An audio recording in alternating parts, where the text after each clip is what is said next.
The mic is better this week, inshallah. अस्सलाम वालेकुम। Islam. आज इंशाल्लाह बेहतर होंगे। Okay. Okay, I'm going to start.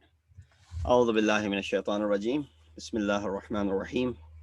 الحمد لله رب العالمين. الصلاة والسلام على أشرف الأنبياء والمرسلين خاتم النبيين بالقاسم محمد وأهل بيته الطيبين الطاهرين المعصومين الذين أذهب الله عنهم الرجس وطهرهم تطهيرا.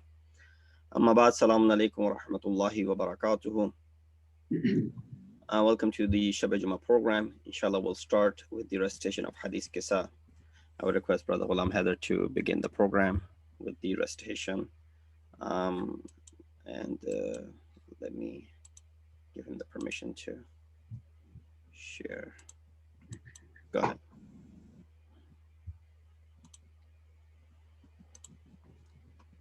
اللهم صل على محمد وآل محمد. اللهم صل على محمد وآل محمد. اللهم صل على محمد وآل محمد. بسم الله الرحمن الرحيم. We don't have the screen.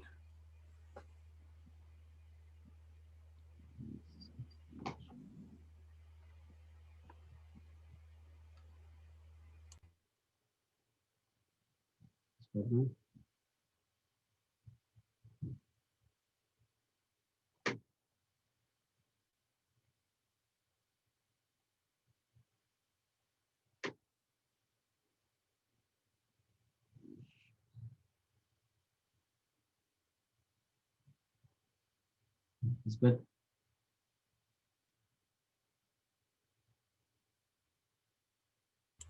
There's no screen. Your dua is not coming on the screen. You're not sharing it.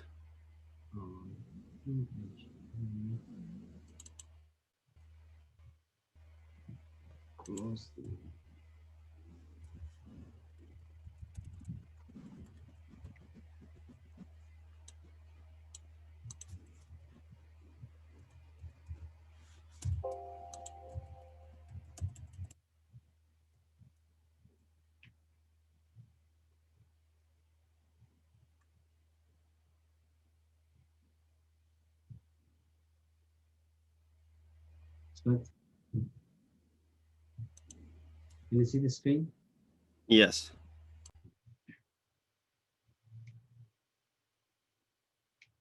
أعوذ بالله من الشيطان الرجيم. بسم الله الرحمن الرحيم. اللهم صل على محمد وآل محمد. اللهم صل على محمد وآل محمد. اللهم صل على محمد وآل محمد. بسم الله الرحمن الرحيم. عن فاطمة الزهراء عليها السلام بنت رسول الله صلى الله عليه وآله أنها قالت دخل علي أبي رسول الله صلى الله عليه وآله في بعض الأيام فقال السلام عليك يا فاطمة. فقلت عليك السلام. قال إني أجد في بدني ضعفا. فقلت له أعيذك بالله يا أبتاه من الضعف. فقال يا فاطمة ائتيني بالكساء اليماني فغطيني به. فأتيته بالكساء اليماني فغطيته به وصرت أنظر إليه وإذا وجهه يتلألأ كأنه البدر في ليلة تمامه وكماله. فما كانت إلا ساعة وإذا بولدي الحسن عليه السلام قد أقبل وقال السلام عليك يا أماه. فقلت وعليك السلام يا قرة عيني وثمرة فؤادي. فقال يا أماه إني أشم عندك رائحة طيبة كأنها رائحة جدي رسول الله صلى الله عليه وآله. فقلت نعم إن جدك تحت الكساء. فأقبل الحسن نحو الكساء وقال السلام عليك يا جداه يا رسول الله. أتأذن لي أن أدخل معك تحت الكساء؟ فقال وعليك السلام يا ولدي ويا صاحب حوضي قد أذنت لك. فدخل معه تحت الكساء. فما كانت إلا ساعة وإذا بولدي الحسين قد أقبل وقال السلام عليك يا أمه. فقلت وعليك السلام يا ولدي ويا قرة عيني وثمرة فؤادي. فقال لي يا أماه إني أشم عندك رائحة طيبة كأنها رائحة جدي رسول الله صلى الله عليه وآله. فقلت نعم إن جدك وأخاك تحت الكساء. فدنا الحسين نحو الكساء وقال السلام عليك يا جداه. السلام عليك يا من اختاره الله. أتأذن لي أن أكون معكما تحت الكساء؟ فقال وعليك السلام يا ولدي ويا شافع أمتي قد أذنت لك. فدخل معهما تحت الكساء. فأقبل عند ذلك أبو الحسن علي بن أبي طالب وقال السلام عليك يا بنت رسول الله. فقلت وعليك السلام يا أبا الحسن ويا أمير المؤمنين.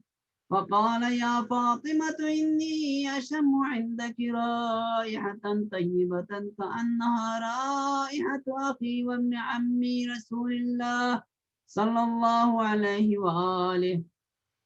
فقلت نعم ها هو مع ولديك تحت الكساء. فأقبل علي نحو الكساء وقال السلام عليك يا رسول الله وأتأذن لي أن أكون معكم تحت الكساء؟ قال له وعليك السلام يا أخي ويا وسيي وخليفتي وصاحب لوائي قد أذنت لك. فدخل علي تحت الكساء. ثم أتيت نحو الكساء وقلت السلام عليك يا أبتاه يا رسول الله. أتأذن لي أن أكون معكم تحت الكساء؟ قال وعليك السلام يا بنتي ويا بضعتي قد أذنت لك. فدخلت تحت الكساء. فلما اكتملنا جميعا تحت الكساء أخذ أبي رسول الله صلى الله عليه وآله بطرفي الكساء وأومأ بيده اليمنى إلى السماء وقال اللهم إن هؤلاء أهل بيتي وخاصتي وحامتي لحمهم لحمي ودمهم دمي يؤلمني ما يؤلمهم ويحزنني ما يحزنهم. أنا حرم لمن حاربهم وسلم لمن سالمهم وعدو لمن عاداهم ومحب لمن أحبهم. إنهم مني وأنا منهم. فاجعل صلاتك وبركاتك ورحمتك وغفرانك ورضوانك علي وعليهم وأذهب عنهم الرجس وطهرهم تطهيرا.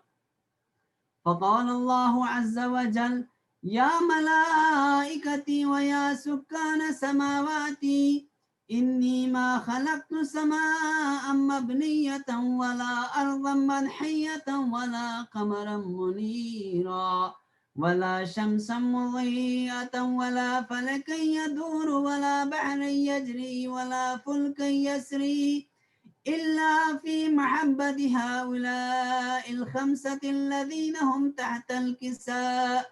فقال الأمين جبرائيل يا ربي ومن تحت الكساء؟ فقال عز وجل هم أهل بيت النبوة ومعدن الرسالة هم فاطمة وأبوها وبعلها وبنوها. فقال جبرائيل يا ربي أتأذن لي أن أهبط إلى الأرض لأكون معهم سادسا؟ فقال الله نعم قد أذنت لك. فهبط الأمين جبرائيل وقال السلام عليك يا رسول الله.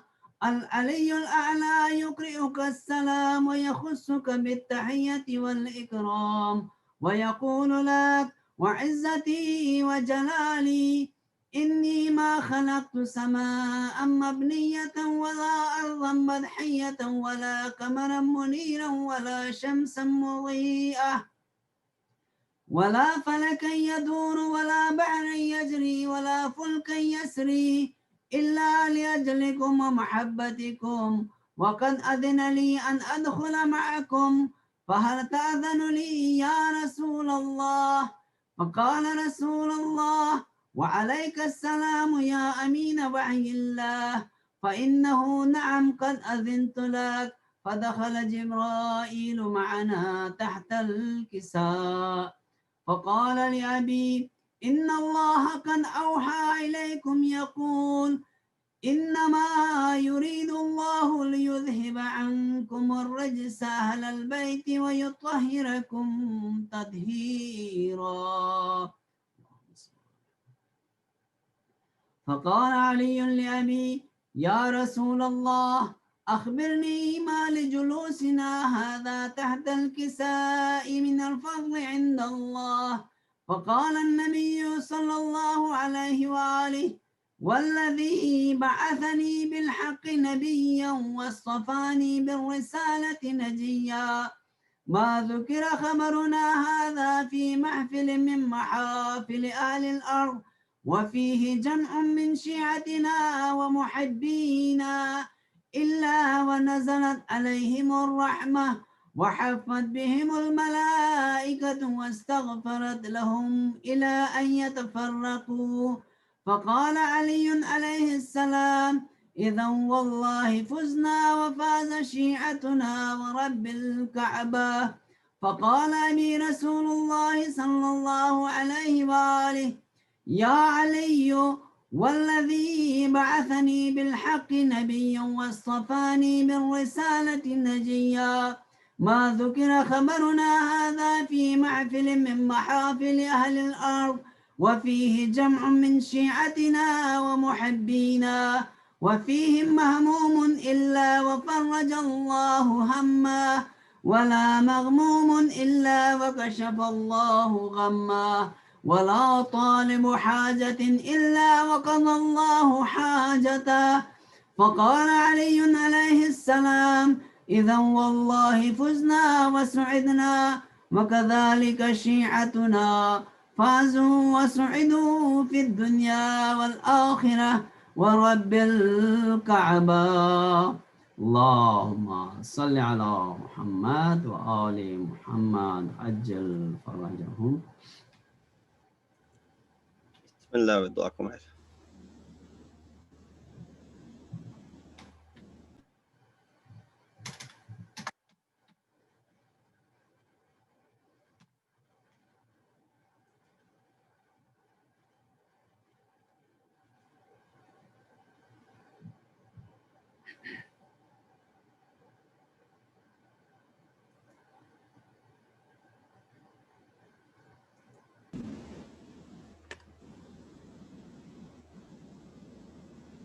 Heather White, Bismillah. Yes.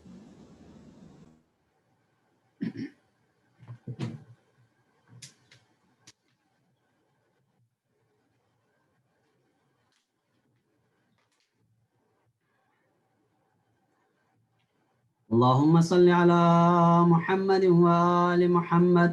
اللهم صل على محمد وآل محمد. اللهم صل على محمد وآل محمد. بسم الله الرحمن الرحيم. اللهم إني أسألك برحمتك التي وسعت كل شيء وبقوتك التي قهرت بها كل شيء وخضع لها كل شيء وذل لها كل شيء وبجبروتك التي غلبت بها كل شيء وبعزتك التي لا يقوم لها شيء وبعزمتك التي ملأت كل شيء وبسلطانك الذي على كل شيء وبوجهك الباقي بعد فناء كل شيء وبأسمائك التي ملأت أركان كل شيء وبعلمك الذي أحاط بكل شيء وبنور وجهك الذي أضاء له كل شيء يا نور يا قدوس يا أول الأولين ويا آخر الآخرين اللهم اغفر لي الذنوب التي تهتك العسام اللهم اغفر لي الذنوب التي تنزل النقام اللهم اغفر لي الذنوب التي تغير النعم اللهم اغفر لي الذنوب التي تحبس الدعاء اللهم اغفر لي الذنوب التي تقطع الرجاء اللهم اغفر لي الذنوب التي تنزل البلاء اللهم اغفر لي كل ذنب أذنبته وكل خطيئة أخطأتها اللهم إني أتقرب إليك بذكرك وأستشفع بك إلى نفسك وأسألك بجودك أن تدنيني من قربك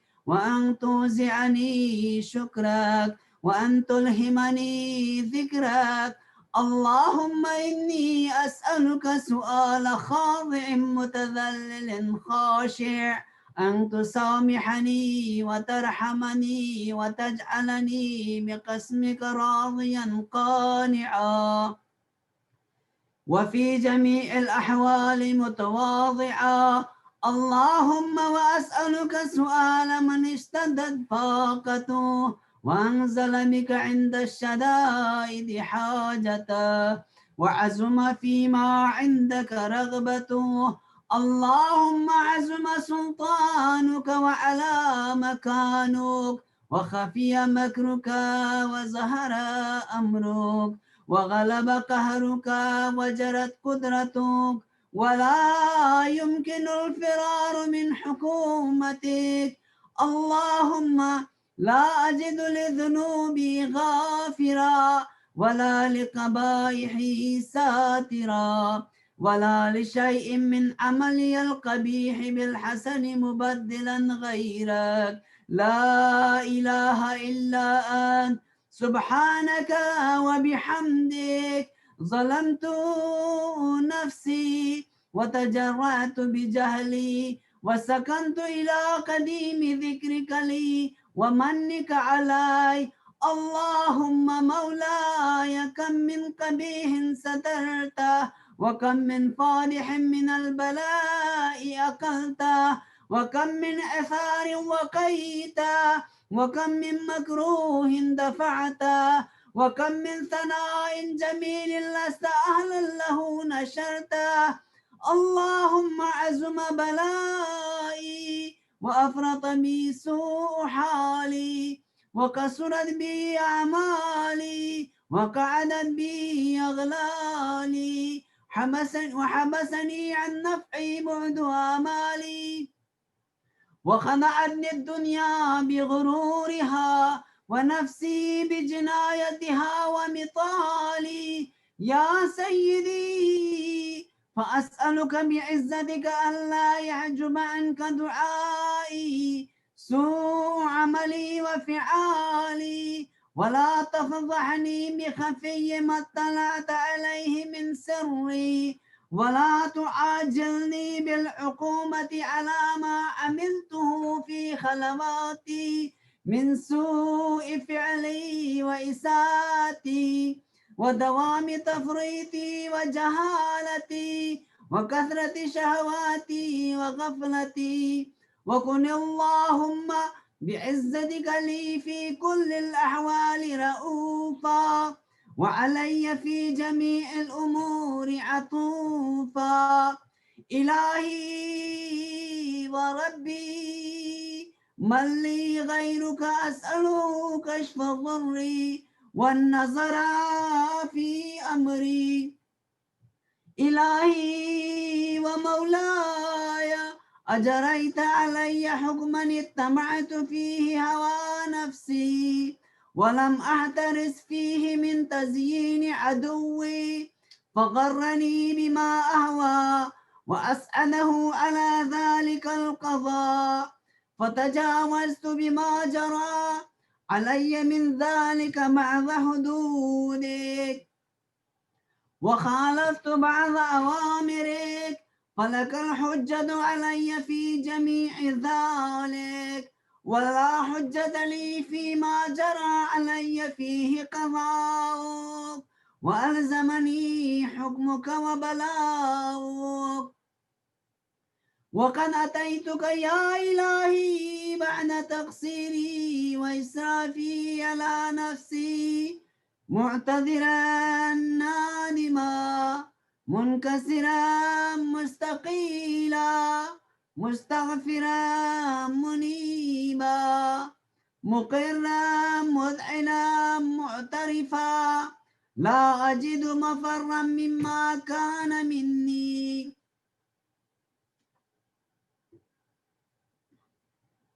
ولا مفزعا أتوجه إليه في أمري غير قبولك عذري وإدخالك إياي في سعة من رحمتك اللهم فاقبل عذري وارحم شدة ضري وفكني من شد وثاقي يا رب ارحم ضعف بدني ورقة جلدي ودقة عزمي يا من بدا خلقي وذكري وتربيتي وبري وتغذيتي هبني لابتداء كرمك وسالف برك بي يا إلهي وسيدي وربي أتراك معذبي بنارك بعد توحيدك وبعد من طوى عليه قلبي من معرفتك ولهج به لساني من ذكرك واعتقده ضميري من حبك وبعد صدق اعترافي ودعائي خاضعا لربوبيتك هيهات أنت أكرم من أن تضيع من ربيته أو تبعد من أدنيته أو تشرد من آويته أو تسلم إلى البلاء من كفيته ورحمته وليت شعري يا سيدي وإلهي ومولاي أتسلط النار على وجوه خرت لعظمتك ساجدا وعلى ألسن نطقت بتوحيدك صادقا وبشكرك مادحا وعلى قلوب اعترفت بإلهيتك محققا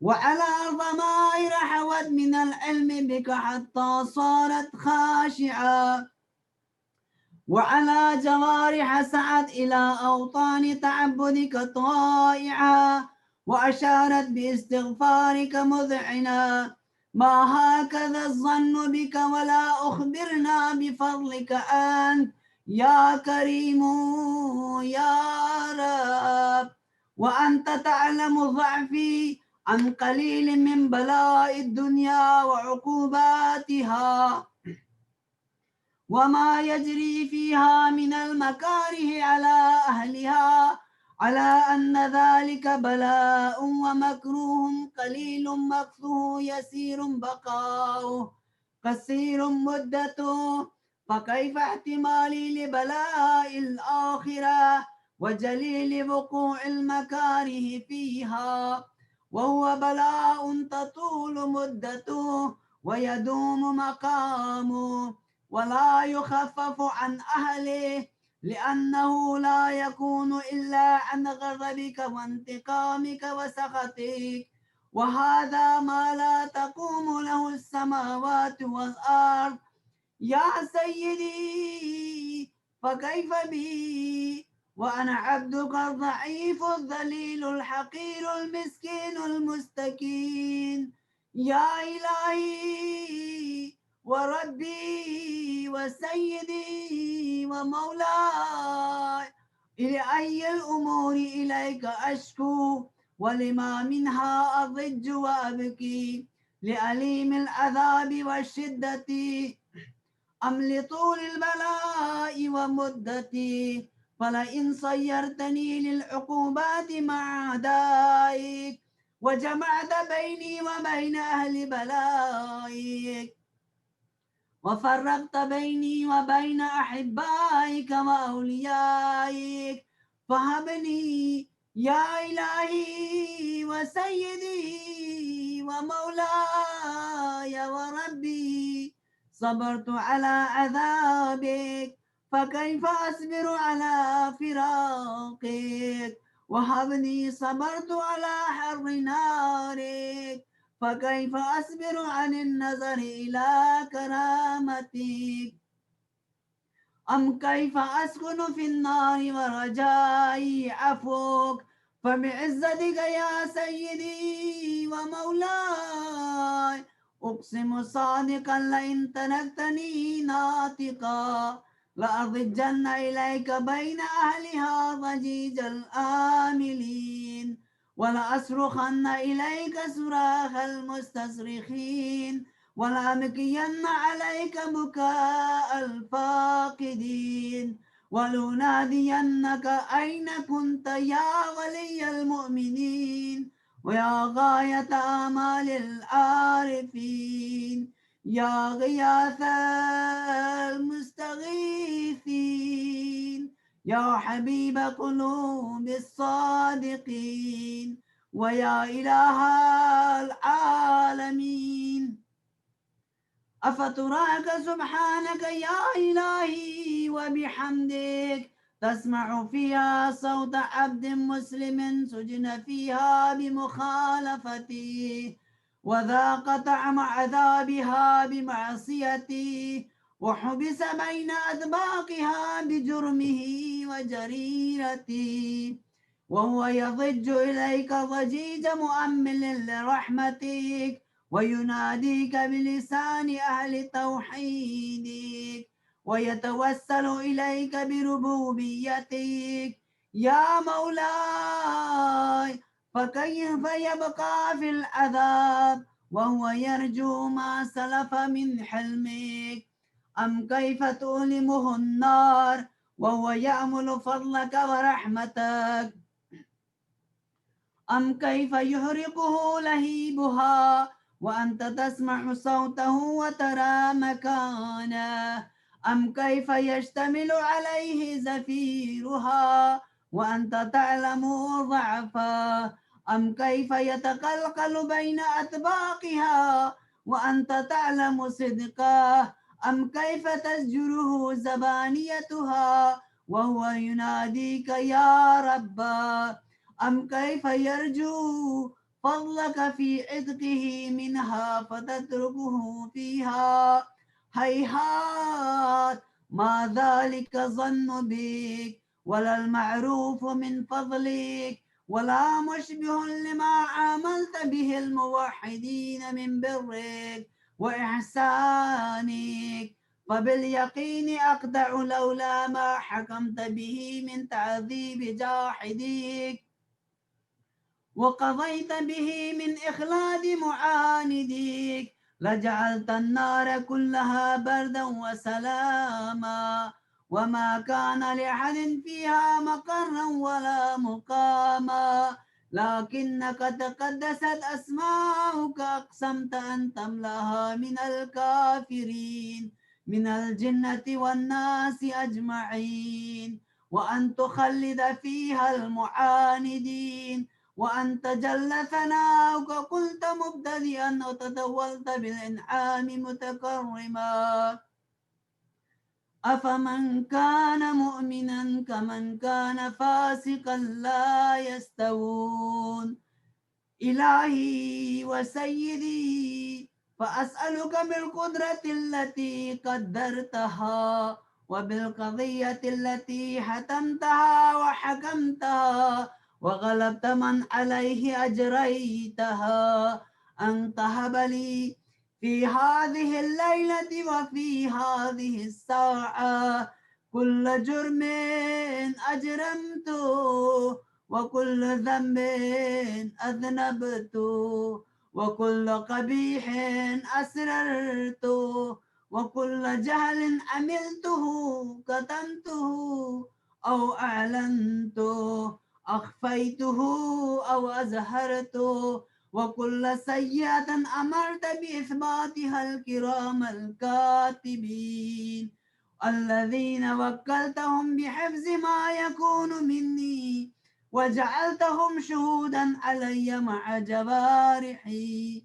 وكنت أنت الرقيب علي من ورائهم والشاهد لما خفي عنهم وبرحمتك أخفيت وبفضلك سترت وأن توفر حظي من كل خير تنزله أو إحسان تفضله أو بر تنشره أو رزق تبسطه أو ذنب تغفره أو خطأ تستره يا ربي يا ربي يا رب يا ربي يا يا ربي ربي يا يا رب يا ربي يا ربي يا ربي يا ربي رب يا إلهي وسيدي ومولاي ومالك رقي يا من بيده ناصيتي يا عليما بضري ومسكنتي يا خبيرا بفقري وفاقتي يا يا ربي ربي يا يا ربي ربي يا يا رب يا يا ربي ربي يا يا ربي يا ربي رب يا يا ربي يا ربي يا ربي يا ربي رب أسألك بحقك وقدسك وأعظم صفاتك وأسمائك أن تجعل أوقاتي في الليل والنهار بذكرك معمورا وبخدمتك موصولا وأعمالي عندك مقبولة حتى تكون أعمالي وأنادي كلها وردا وحواحدا وحالي في خدمتك سرمدا يا سيدي يا من عليه معولي يا من إليه شكوت أحوالي يا يا ربي يا ربي ربي يا يا ربي رب يا رب يا يا ربي ربي يا يا ربي يا ربي يا رب رب يا يا ربي ربي يا يا ربي يا ربي رب قو على خدمتك جوارحي واشدد على العزيمة جوانحي وهب لي الجد في خشيتك والدوام في الاتصال بخدمتك حتى أسرح إليك في ميادين السابقين وأسرع إليك في المبادرين وأشتاق إلى قربك في المشتاقين وأدنو منك دنو المخلصين وأخافك مخافة الموقنين وأجتمع في جوارك مع المؤمنين اللهم ومن أرادني بسوء فارده ومن كادني فقده واجعلني من أحسن عبيدك نصيبا عندك وأقربهم منزلة منك وأخسهم زلفة لديك فإنه لا ينال ذلك إلا بفضلك وجد لي بجودك وعطف علي بمجدك واحفظني برحمتك واجعل لساني بذكرك لهجا وقلبي بحبك متيما ومن علي بحسن إجابتك وأقلني أثرتي واغفر زلتي فإنك قضيت على عبادك بعبادتك وأمرتهم بدعائك وضمنت لهم الإجابة فإليك يا رب نسبت وجهي وإليك يا رب مددت يدي فبعزتك استجب لي دعائي وبلغني منايا ولا تقطع من فضلك رجائي واكفني شر الجن والإنس من أعدائي يا سريع الرضا يا سريع الرضا يا سريع الرضا اغفر لمن لا يملك إلا الدعاء فإنك فعال لما تشاء يا من اسمه دواء وذكره شفاء وطاعته غنى ارحم من رأس ماله الرجاء وسلاحه البكاء يا سابغ النعم يا دافع النقام يا نور المستوحشين في الظلام يا عالما لا يعلم صل على محمد وآل محمد وافعل بي ما أنت أهله وصلى الله على رسوله والأئمة الميامين من آله وسلم تسليما كثيرا اللهم صل على محمد وآل محمد وعجل فرجه. Santam, Jazakumullah.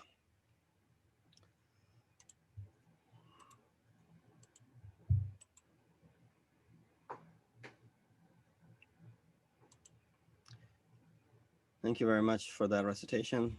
Inshallah, may Allah subhanahu wa ta'ala accept. Very quickly, let's remember those who are sick and who are struggling financially, health-wise, physically, spiritually. We make this dua, recite this dua from Surah Naml together. Bismillah ar-Rahman ar-Rahim. أما يجيب المضطر إذا دعاه ويكشف السوء أما يجيب المضطر إذا دعاه ويكشف السوء أما يجيب المضطر إذا دعاه ويكشف السوء أما يجيب المضطر إذا دعاه ويكشف السوء أما يجيب المضطر إذا دعاه ويكشف السوء ويجعلكم خلفاء الأرض إله مع الله قليلا ما تذكرون.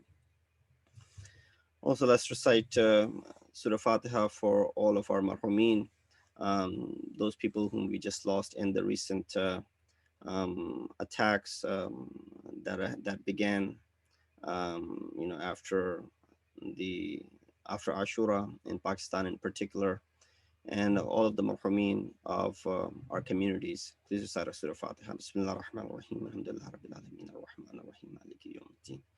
إياك نعبد وإياك نستعين اهدنا الصراط المستقيم صراط الذين أنعمت عليهم غير المغضوب عليهم ولا الضالين.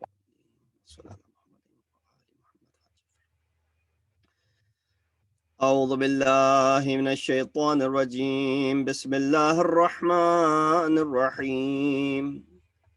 الحمد لله الذي قصرت عن رؤيته أبصار الناظرين وعجزت عن نعته أوهام الواصفين. الحمد لله رب العالمين. الصلاة والسلام على أشرف الأنبياء والمرسلين خاتم النبيين بالقاسم محمد وأهل بيته الطيبين الطاهرين المعصومين الذين أذهب الله عنهم الرجس وطهرهم تطهيرا. أما بعد، فقد قال الله تبارك وتعالى وقوله الحق وهو أصدق القائلين. بسم الله الرحمن الرحيم. ولا يحسبن الذين كفروا أنما نملي لهم خير لأنفسهم إنما نملي لهم ليزدادوا إثما ولهم عذاب مهين صدق الله العلي العظيم. Assalamu alaikum wa rahmatullahi wa barakatuh. The verse that I recited for tonight's discussion is from Surah Al Imran, ayat number 178, in which Allah subhanahu wa ta'ala addresses by saying that let the faithless not suppose that the respite that we grant them is good for their souls. We give them respite only that they may increase in sins, and there's a humiliating punishment for them. A lot of time when studying history and we're looking back as to some of the atrocities that were committed, especially in this month of Muharram, related to Karbala and even beyond Karbala. What happened in the 62nd year after Hijrah? What happened in the 63rd year after Hijrah? After the events of Karbala, what happened in Medina? And then what happened in Mecca? All of those events and the person behind it and the culprit. And then even beyond the death of that culprit in the year 64, how Ahl Bayt still continued to suffer, to the extent that some people question when Mukhtar Thaqafi had taken the revenge and he sent the heads of people who were fighting against Imam Hussein, such as Umar Saad, such as Shimr, such as Hurmala, and other people. Imam Islam, or fourth Imam, he smiled for the first time. He appreciated the efforts of Mukhtar Thaqafi. But even then, things did not become easy. This was just the revenge that was taken from the culprits who were involved in Karbala. But it did not pave the path for Masumin, or the Imam of the time, at that time, or fourth Imam, to assume the role of the leadership role by any means.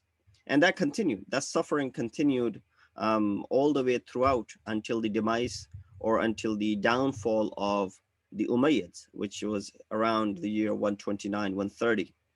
And because the Abbasids came with the intention, at least, or the slogans of returning it back to Ahlul Bayt. But of course, that was proven as soon as they captured the power, that it was solely for their own benefit. So we see that a lot of time, things that happened, and it continued the reign of the Umayyads for about 83 years, and then the reign of the Abbasid for twice as much and longer. We find that a lot of time people question this, and even in our own lives, a lot of time people question this as to why those who are suffering are continue to suffer, and those who are oppressing are continue to oppress. And it begs some questions, and a lot of time people might start questioning their aqidah and their belief, their in faith, and their iman might get mutazalzil, might shake because of that. And in this moment, this is the ayat to be recited. Allah subhanahu wa ta'ala says, وَلَا يَحْسَبَنَّ الَّذِينَ كَفَرُوا. Those who have done, those who disbelieve, those who are the oppressors, those who are faithless, don't let them think that, the respite that we have given to them is good for their souls. In fact, Allah responds right away, إِنَّمَا نُمْلِي لَهُمْ لِيَزْدَادُوا إِثْمًا. The respite is given so that they may increase sins upon sins. And of course, the humiliating azab is something which awaits them, which of course will be given. I've mentioned this before, and I'm repeating that sometimes the azab for certain individual is not befitting, meaning that it is not justified to what is given to them. So when a person is given the punishment in this world, it is not justified based on the crime that they have committed. The enormity of the crime does not do justice to the punishment that they receive. So the eventual punishment is in the hereafter. And we've talked about that. Give an example, for example, someone who takes a life of one individual, which is, of course, haram and wrong, as opposed to someone who's taking the lives of hundreds of people. You go back in the history, you speak about different rulers of the Abbasids, but then there's certain individuals among them that stand out. For example, Mutawakkil, for example, Mansur Dawaniqi. Similarly, when you look into the reign of Banu Umayyah, there are certain individuals who are above and beyond the others as far as their atrocities are concerned. Some had taken few lives, some had taken few hundred lives, some had taken few thousand lives. So this is something which is not justified if they're all given the same punishment in this world, an eventual punishment that humiliating Allah awaits them in the hereafter. But after the movement of Imam Hussein, many other movements came into existence. Many other revolutions were seen and took place. One of them was the Qiyam of Ainul Warada, which is also known as Qiyam of Tawabin. So there was this group of people who had written letters to Imam Hussein. Amongst them was Sulaiman ibn Surad al-Khuza'i. The signatories of this letter, or these letters that were sent prior to the arrival of Muslim ibn Aqil, showing their loyalty to Imam Hussein, or even when Muslim ibn Aqil was sent to Kufa, he then writes a letter stating the obvious, that all these people are with you and don't waste any time in coming to the city. So a lot of those people were the ones who then backed away, or for whatever reason. Or we know the reasons. They were scared, they were threatened. Some made it out, some were not able to come out of the city of Kufa, and therefore they ended up not supporting Imam Hussein. And this group felt this shame, this regret that for some was genuine, for the reasons that history only can speak about. And right away, they did not want to waste any time. And they waged war against the government as soon as they were able to. And they repented and they made this tawbah. Now, their tawbah is only with Allah subhanahu wa ta'ala. But these people were known as tawabin. And they said they raised the flag and they marched against the caliph of the time, or the tyrant ruler of the time. And of course, because their movement was not organized and they rushed into doing this because of the regret and the shame they had, and they couldn't care less about the outcome of it, even if they lost their lives, they went ahead and they did this without proper planning, and they ended up getting killed. So this group was known as the Wabin. Now, Mukhtar al-Thaqafi was around at that time, and he tried to convince these people that don't make this mistake, the mistake that you made earlier. Don't rush to make up for that mistake that you did not side with Imam Hussein. Some people might question that why did Mukhtar al-Thaqafi take part in Karbala? Well, he was apprehended and he was put into the prison and he was not able to get out of there, and that is the reason that he was not around. But later on, when he gains power, he tries to organize people. These Tawabin, because of the regret that they had from within and shame that they felt from inside, they just did not want to wait around, and they went ahead and did what they did. And then after the Tawabin, this Qiyam of Ain al-Warada, it was the Qiyam of Mukhtar al-Thaqafi, which we know it was successful in a sense that he was able to bring forces together to maneuver in a way where he was able to hunt down all of these culprits who were the main characters in Karbala. And when he sent the heads of these individuals, fourth Imam praised Mukhtar, and it was the first time a smile was seen on the face of Imam ﷺ. There was this Qiyam of the people of Medina that is also mentioned. There was Qiyam of Zayd ibn Ali. There was Qiyam of the Abbasin, as I mentioned. And there was also the Qiyam and the movement of Yahya ibn Zayd ibn Ali. All of these movements came into existence after the events of Karbala. As I mentioned, the Tawabin movement was not successful at all. The movement of Mukhtar al-Thaqafi was very successful. And then there was another movement which was organized, which ended up being the event of Harra. the movement by the people of Medina. Now you see that it's still today. In every century, there are movements that are happening. There are many people who've been inspired by Sayyid al-Shuhada and his ultimate sacrifice. And there, in various nations, in the various cultures, the movement of Imam Hussein has impacted them positively, where they learned from it and they raised their own flags and they caused this revolution to take place. Because the fact is that Karbala, as Prophet had stated, that inna liqatl Hussein hararatan fi qulub al-mu'minin la tabrudu abadan. That with the martyrdom of Hussein, there's this energy that exists, this heat that exists in the hearts of mu'mineen, which will never extinguish. Therefore, it wasn't a case that it would cool down. Rather, Imam's qiyam intensified and gave birth to other awareness, other movements that came about, such as, event of Harra. So what was that event? People of Medina, 1 year after the shahadat of Imam Hussein, when the qafila had returned, the caravan had come back to Medina. They started their movement under the leadership of a person by the name Abdullah ibn Hanzala. Who's this Abdullah ibn Hanzala? He's son of Hanzala ibn Amir, one of the martyrs of the Battle of Uhud. Prophet said about him that angels were giving ghusl to Hanzala. He's called Ghasilul Malaika. And so he had gotten married, and he made his way to the Battle of Uhud, and he was martyred.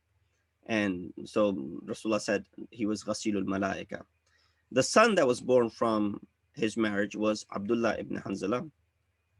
He's the one who stood up, and he was the main character in this event of Harra. The question is that why didn't he join Imam Hussein a year early? In the year 60, when Imam was leaving, why didn't he join Imam? Because Imam left in the state of secrecy at night. And if you look, that only the family members were the ones that came along with Imam. Not many were aware that Imam is leaving. Imam did not announce it. Imam did not openly go ahead and tell people that come and join me.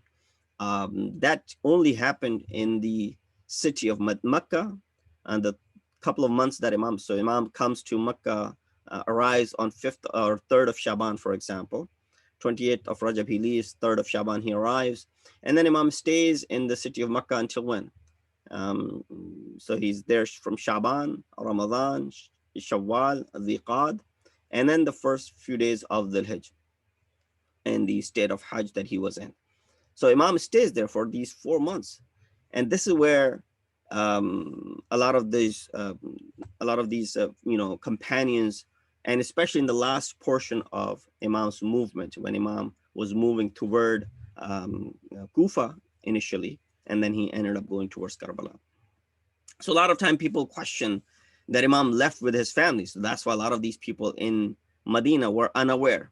But then later on they found out, and then it was difficult for them to come out, or they were unaware of the results. So a lot of time question is raised here that why did Imam Hussein bring his family to Karbala? And this is one of the pertinent questions which is commonly raised. A lot of time people are trying to figure out the philosophy behind it. If you look, that there were people in Medina who gave Imam this instruction. In their sense, they were giving Imam this advice, which was in their minds, it was the correct advice, that go yourself, leave your family behind. Sometimes, we hear this, that if there's a matter of life and death, and if there's some difficulty that is facing, usually the head of the family will go ahead and approach. He would keep the family behind so that they are not harmed by it. So Imam Hussein knew about his martyrdom ahead of time, and the captivity of Ahlul Bayt, Imam even knew about that as well. Then why did he bring them to Karbala? There are a few answers that are given by the scholars, and then there are a few rebuttals to some of those answers that are given. Number one, some say because it was the custom of Arabs to bring their wives, their children, even when they went to war. So let alone other travels. So then they would never travel by themselves, and even when they went to war, they would bring their families along with them. There's ishkal, there's a rebuttal to this. This cannot be the reason why Imam brought his family. While this may be true for Arabs, but this cannot be the reason why Imam brought his family.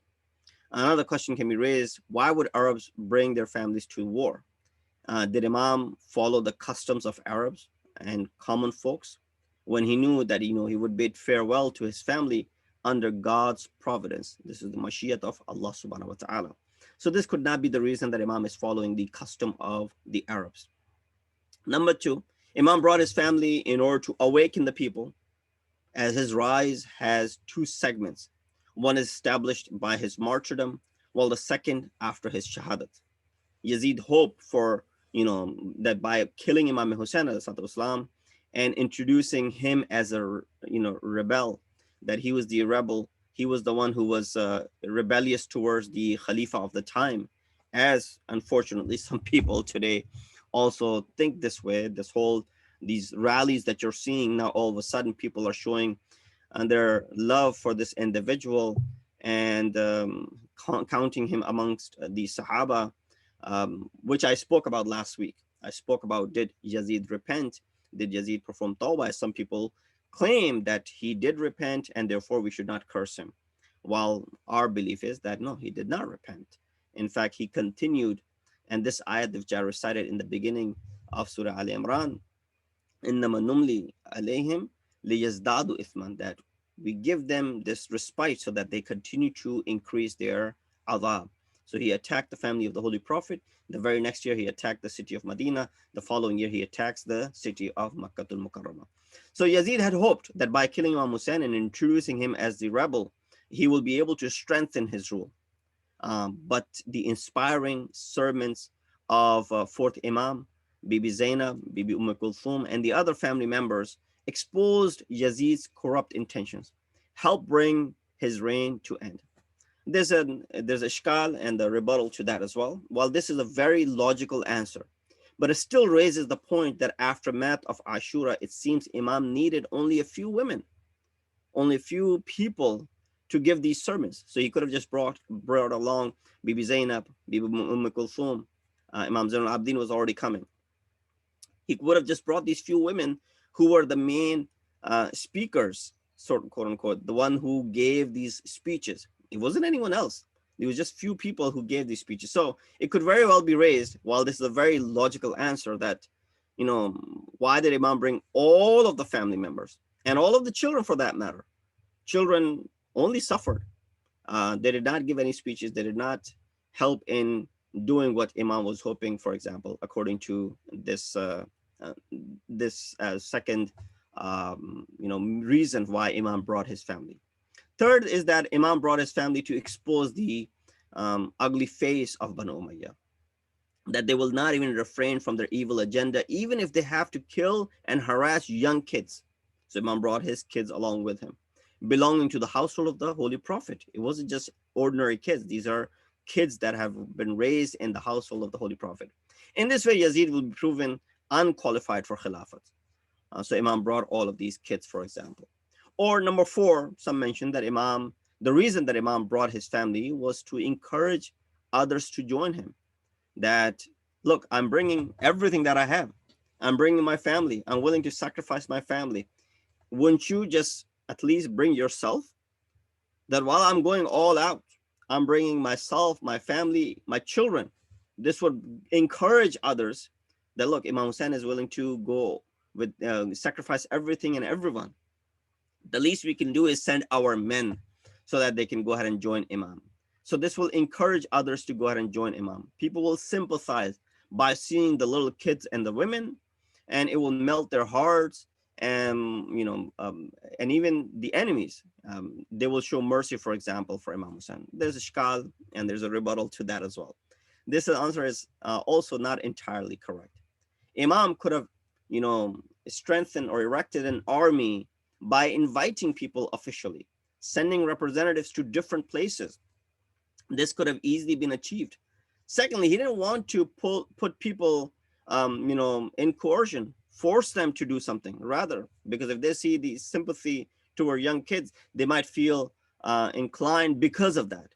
And that's sort of coercion, forcing someone to do something that they may not be inclined to doing without seeing such sympathetic scenes. Rather, if they want to help, they should come voluntarily by choice. There's no like Rahafiddin, there's no force upon them. This, although may be the best answer. The reason Imam brought his family is because he wanted to keep them close to himself. Along with Hadith Ishq Do Babas, Karbala wa Dimashq, Yeki Hussein Rakam Kar Digari Zainab, that Janab Zainab and Kulthum, a few individuals who gave speeches and talked about it. But Imam wanted to keep his family close to himself. You said, why?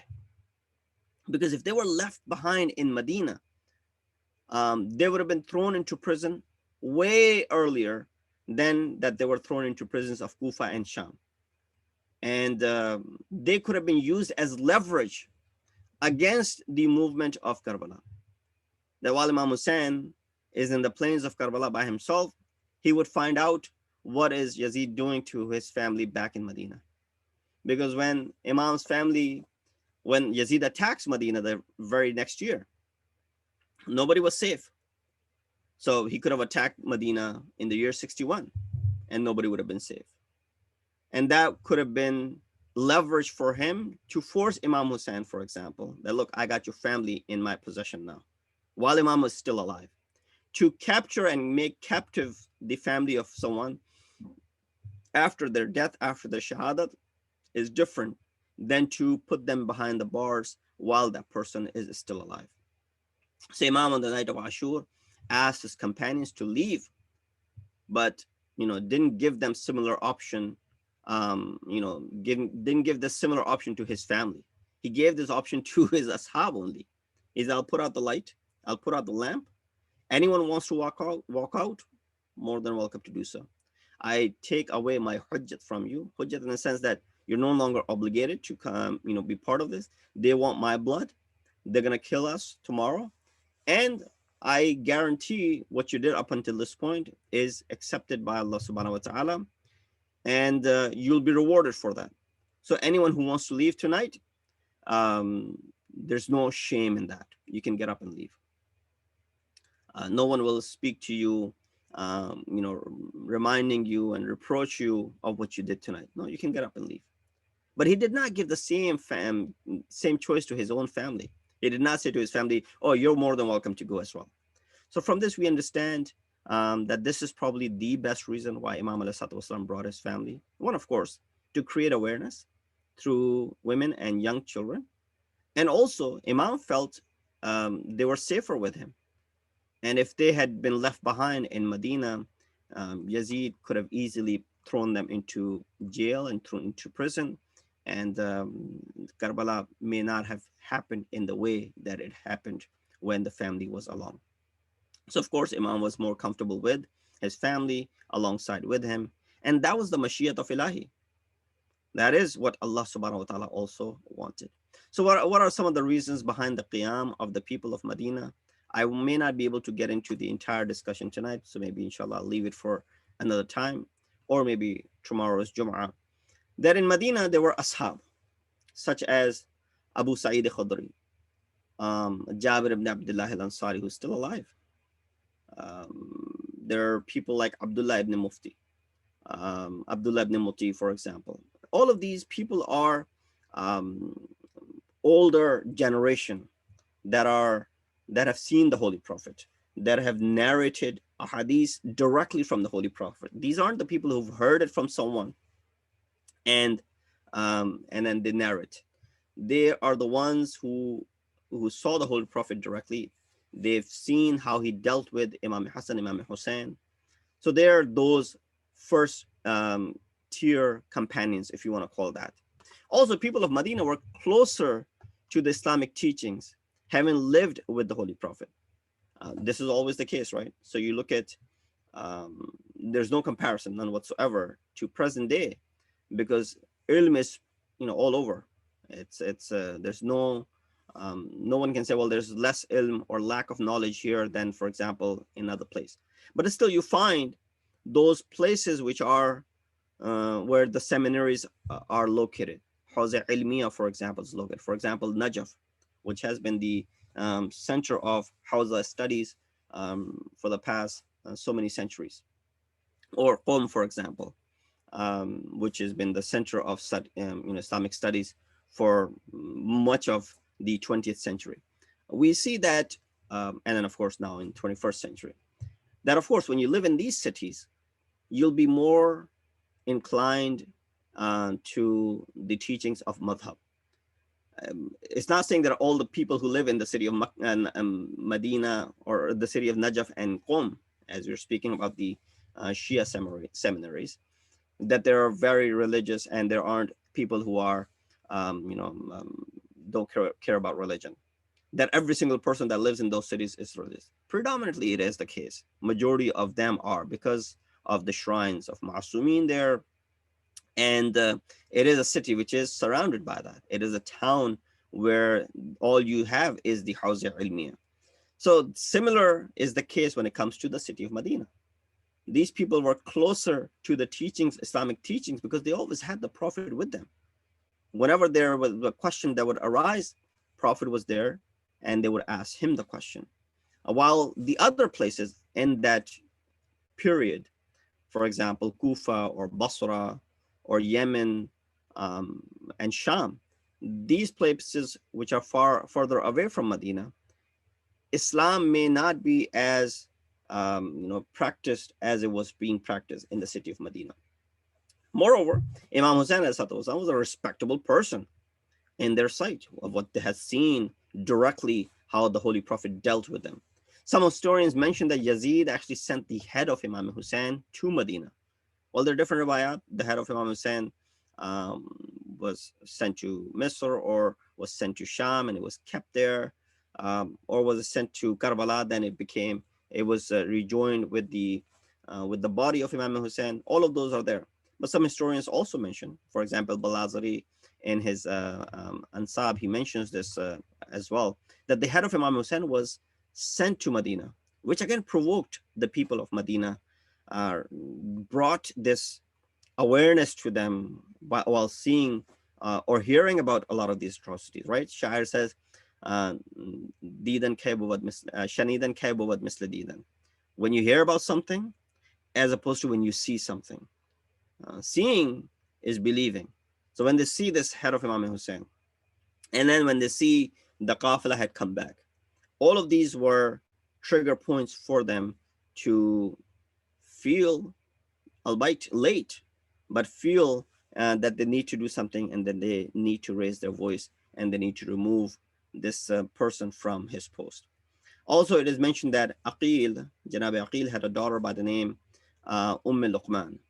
She, following Imam Hussein's martyrdom, gathered the women to the grave of the Holy Prophet in Medina, organized eulogies for Imam, which also triggered people of Medina to get into doing something, that we need to do something. We need to prove ourselves.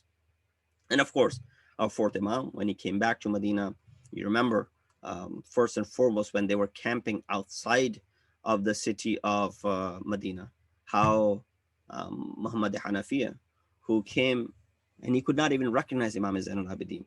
So that tells you that how Imam had aged within a few months, according to some riwayat, when they came back the same year. And how even if they came back after a year, you don't really age in 1 year's time. But what Imam went through, and then when Imam explained things, firsthand they were hearing these stories from Imam Zain al-Abidin. Whenever he got the opportunity to speak to these people, talk to them about the events of Karbala, it brought tears to their eyes and it encouraged them to do something about it. So after the martyrdom of Imam Hussein, according to some research, houses of Banu Hashim were actually desecrated by the orders of the governor of Medina. And that was just, something so that they also feel what happened over there. You're also, the consequences of that are also seen in the city of Medina. This resulted in a reaction from the people of Medina against the family of Banu Umayyah. And there were about 1,000 people from the progeny of Banu Umayyah and Bani Marwan in Medina at that time. And so the people of Medina or Banu Hashim actually stood up at that point. So all of this is just the background of it. And I have run out of my time, and inshallah, I will continue this discussion maybe tomorrow in the khutbah of Jummah. That this was the reason behind, and there are many other reasons actually. The historians that I've mentioned why this whole movement came into existence. First and foremost, there's this hararat which is still exists in the hearts of the mu'mineen after the martyrdom of Imam Hussein, and that hararat is still there. The atrocities that you're seeing around the globe, especially in Pakistan, what's happening in light of some fiery speeches, the recitation of Ziyarat Ashura from the public forum, and hearing the la'an on the family of Banu Umayyah, or the main family members from Abu Sufyan to Muawiyah to Yazid. Um, while our Maraji have given us instructions as far as the leadership or as far as the revered personalities of Ahl Sunnat are concerned, that we're not allowed to curse them or send la'nat upon them. But these people are not the ones that our Maraji have given us restrictions for. That no, these people are also included in the muqaddasat of Ahl Sunnah. They're in no way muqaddasat of Ahl Sunnah or Islam for that matter. Where is that Islam where people like Abu Sufyan are considered muqaddas? People like Muawiyah are considered muqaddas. People like Yazid are considered muqaddas. We would speak about Muawiyah and Abu Sufyan, but today people are respecting Yazid. They're showing respect to him. They're defending him because of the books that they have for the other side, whatever the reason may be. So, with that said, before we start talking about the other two, let's just talk about this first one that you have all of a sudden, where there was this unanimous opinion about him being the filthiest man, of things that he used to do, things of the nature that he did, and now people are protecting him or defending him. So Maraji have given our instructions, muqaddasat that are muqaddas in the sight of Ahl Sunnah. So go ahead and ask the madhab and their teachings that who they consider to be muqaddas. Those muqaddasat, okay, yes, because of the commands of our maraji, and we are muqallid, we follow. But even Ahl Sunnah do not consider those who are the unbiased, or non-prejudiced Ahl Sunnah. They don't consider Yazid to be muqaddas. They don't consider even Muawiyah to be muqaddas. They don't consider Abu Sufyan to be muqaddas by any stretch of imagination. So we see that in these recent events of what's happening, especially in Pakistan, which is alarming, which requires, which shows a real face of these people as soon as Ziyarat Ashura is recited. I remember we were at Hajj one year, and on the day when you're in Arafat, in the evening of Arafat at the time of sunset, you're supposed to get out into the plains, outside under the sky, and make dua. That is the time for the qabuliyat of dua. That is the time when you see that everybody is facing in that direction where the sun is setting, and they're all making dua. It is recommended. So actually, we begin before the time of sunset so that we give ourselves enough time to make this dua. And so some of the people that were with us, after they had made these du'as and different du'as that are recited, you can recite dua kumail, dua tawassul, all of these great du'as that we have, they start reciting Ziyarat Ashura. And of course, it's not like, aside from the Iranian section where they're all Iranis and all Shias, and they're playing their du'as out loud on the speakers, their dua is being played. You can hear, if you're close to their tents, you can hear dua kumail being published out loud from the speakers. But that's not the case for a lot of the people who go from North America. So we were amongst the tents of Ahl Sunnah and others. And so there were people, even if within our tent, they may not have been Shia. So some of our folks, they, after making all of these du'as, they started reciting Ziyarat Ashura. And the moment they arrived, Allahumma la'an Abu Sufyan, wa Muawiyah, wa Yazid ibn Muawiyah. Right away, you see that group of people just approached, and right away they said, "Really? You're gonna curse these people today in the day of Arafat when you can make dua about something else?" Because this is also a dua. La'ana is a dua that Allah remove the mercy from these people.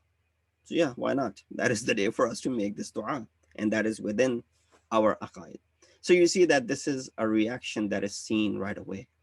Um, and so that is what's happening in these days as well. And we ask Allah subhanahu wa ta'ala to protect the mu'mineen, wherever they may be, from the shar of these people. These are the days, the last few days of the month of Muharram al-Haram.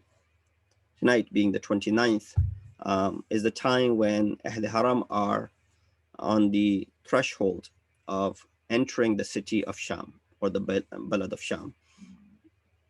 And Rawayat mentioned that they were kept waiting, that they did not get the permission to enter right away. The city was being prepared. It was being readied for them, not for a grand, reception. It was being prepared for a grand humiliation for them. So they're preparing so that they can celebrate. Celebrate what? Celebrate the coming of a group of captives whose men were rebels, who were killed because they stood up against the caliph, and therefore we're waiting for them to arrive so that we can celebrate this thing. And so the Ahl Haram are waiting outside of the boundaries of the city. They wait there for a couple of days until the city was ready for them, and then they were marched inside.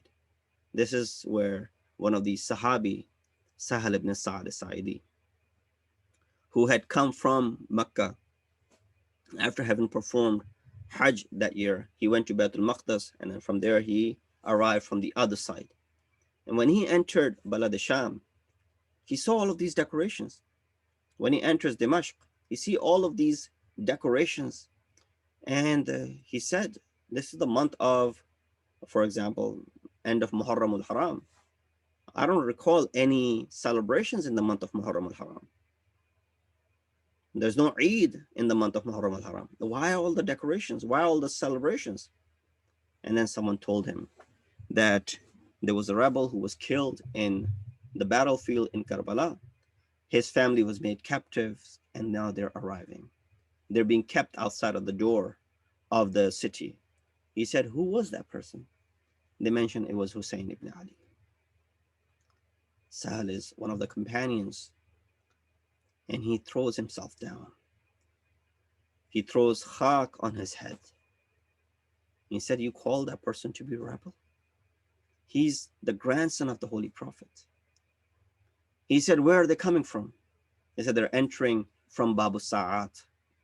He rushes toward that gate, and to his surprise, he sees these women are being brought inside the city, mounted on these horses and these camels without any saddles. And then he sees the heads of the shuhada raised upon the spears. He starts weeping. He starts saying, "Wa wayla." And at that moment, he could not even keep his eyes up. You know how Abdullah ibn Afif lost his eyes in the battle of Jamal and Siffin, and he realized the reason why he didn't have the eyes, so that he doesn't see that scenery, that manzar. This Sahabi of Rasul also lowers his gaze. And then he says that he went to this little girl upon whom hijab was not wajib. He goes up to this little girl and he says that, "I am the Sahabi of your Jad. Is there something that I can do for you guys, because I see you in this situation?" This little girl, who was probably 4-year-old at that time, some mention it was Sakina bint Hussein. She said, if you are the Sahabi of our Jad, and there's something that you want to do, ask the men, these enemies, to bring the heads of shuhada ahead, and then they keep our sawari behind.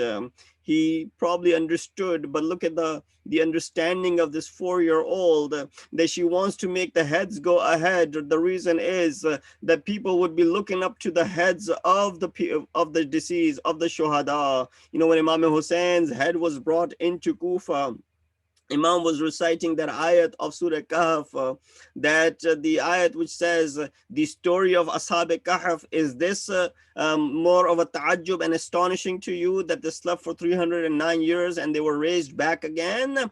Or what you see now in front of you is more ta'ajjub awar, or astonishing and surprising to you? And someone said, no, O Hussein, you reciting the verses of Quran from the top of the spear is more surprising to us, not the story of Ashab Kahf. And so why? Because only after the 50 years of demise of the Holy Prophet used to kiss Hussein onto the cheek, onto his neck, is the son and the grandson of the Holy Prophet is now raised. What has happened? Raised onto the spear. So your story is more astonishing than the story of Ashab Kahf. And Imam was reciting that ayat of Quran. As soon as Sal goes, he understands why this little girl is asking to move the heads ahead. Why? Because the heads will be gone ahead, and people will be busy looking up to these heads and looking up to the shuhada and the spears that have been raised up high, and then they will spare looking at the heads of the ladies who do not have any veils upon them. Ala lanatullah al-qawm al-zalimin. وسيعلم الذين ظلموا أي منقلب ينقلبون إنا لله وإنا إليه راجعون. Allah, please accept our ibadah tonight. Allah, we've committed a lot of sins, please forgive our sins. Allah, give us tawfiq and ability to follow the teachings and the footsteps of Masumeen salam. We ask Allah subhanahu wa ta'ala to hasten the zuhur of our weighted Imam and make us amongst the helpers and the soldiers of Imam. Wa akhir da'wana alhamdulillahi rabbil alameen. Mutawajjih ziyarat.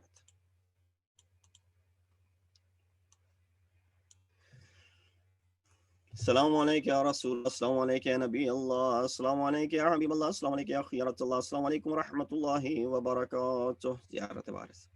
السلام عليك يا وارث آدم صفة الله، السلام عليك يا وارث نوح نبي الله، السلام عليك يا وارث إبراهيم خليل الله، السلام عليك يا وارث موسى كليم الله، السلام عليك يا وارث عيسى روح الله، السلام عليك يا وارث محمد حبيب الله، السلام عليك يا وارث أمير المؤمنين ولي الله، السلام عليك يا ابن محمد المصطفى، السلام عليك يا ابن علي المرتضى، السلام عليك يا ابن فاطمة الزهراء، السلام عليك يا ابن خديجة الكبرى، السلام عليك يا ثار الله وابن ثاره والوتر الموتور، أشهد أنك قد أقمت الصلاة وآتيت الزكاة وأمرت بالمعروف ونهيت عن المنكر وأطعت الله ورسوله حتى أتاك اليقين، فلعن الله أمة قتلتك، ولعن الله أمة ظلمتك، ولعن الله أمة سمعت بذلك فرضيت به. يا مولاي يا أبا عبد الله، أشهد أنك كنت نورا في الأصلاب الشامخة والأرحام المطهرة، لم تنجسك الجاهلية بأنجاسها، ولم تلبسك من مدلهمات ثيابها، وأشهد أنك من دعائم الدين وأركان المؤمنين، وأشهد أنك الإمام البر التقي الرضي الزكي الهادي المهدي، وأشهد أن الأئمة من ولدك كلمة التقوى وعلام الهدى والعروة الوثقى والحجة على أهل الدنيا، وأشهد الله وملائكته وأنبياءه ورسله أني بكم مؤمن وبيا بكم موقن، بشرايا ديني وخواتيم عملي، وقلبي لقلبكم سلم، وأمري لأمركم متبع، صلوات الله عليكم وعلى أرواحكم وعلى أجسادكم وعلى أجسامكم وعلى شاهدكم وعلى غائبكم وعلى ظاهركم وعلى باطنكم. زيارة ابن حسين. السلام عليك يا ابن رسول الله، السلام عليك يا ابن نبي الله، السلام عليك يا ابن أمير المؤمنين، السلام عليك يا ابن السلام عليك يا ابن الحسين الشهيد، السلام عليك أيها الشهيد وابن الشهيد، السلام عليك أيها المظلوم وابن المظلوم. لعن الله أمة قتلتك، ولعن الله أمة ظلمتك، ولعن الله أمة سمعت بذلك فرضيت به. زيارة الشهداء. السلام عليكم يا أولياء الله وأحباء، السلام عليكم يا أصفياء الله وأبداء، السلام عليكم يا أنصار دين الله، السلام عليكم يا أنصار رسول الله، السلام عليكم يا أنصار أمير المؤمنين، السلام عليكم يا أنصار فاطمة سيدة نساء العالمين، السلام عليكم يا أنصار أبي محمد الحسن بن علي الولي الناصر، السلام عليكم يا أنصار أبي عبد الله، بأبي أنتم وأمي تبتم، وطابت الأرض التي فيها دفنتم وفزتم فوزا عظيما، فيا ليتني كنت معكم فأفوز معكم. زيادة الدباس.